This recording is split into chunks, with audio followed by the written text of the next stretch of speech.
ስሙ ናትናኤል ሚዲያ የደብራችን ወይም ደግሞ መጋቤ ሐዲስ መምህር ናትናኤል የተባሉት የመጽሐፍት መምህር ናቸውና ስለ ናትናኤል ሚዲያ የዕለት እንቅስቃሴያችንን ያሳውቃል።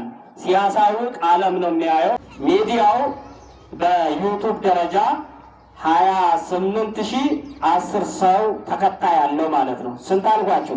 28,010 ሰው ተከታይ ያለው ማለት ነው። ስለዚህ ከ28ቱ ደግሞ የገባችሁ አላችሁ፣ ያልገባችሁ ልትኖሩ ትችላላችሁ። ሁላችሁም ደግሞ የሚዲያ ተጠቃሚ ስለሆናችሁ የሚዲያ አጋር እንድትሆኑ እናሳስባለን ማለት ነው። ሼር፣ ኮፒ፣ ሪፖስት እያደረጋችሁ እንድታዳርሱ። በፌስቡካቸው ላይ 25,042 ሰው ተከታይ ያለው ማለት ነው ይሄ ሚዲያ ማለት ነው።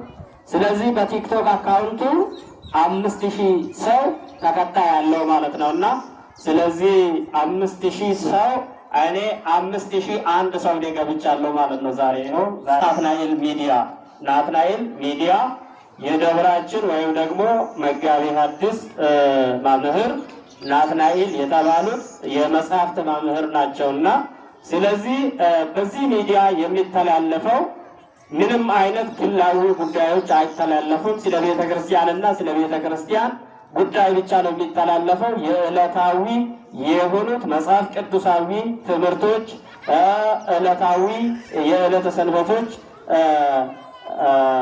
የዕለተ ሰንበቶች ግጻዊዎች የሚተላለፉበት ሚዲያ ነውና ይሄንን ሚዲያ እንድታጋሩ እናሳስባቸዋለን ማለት ነው።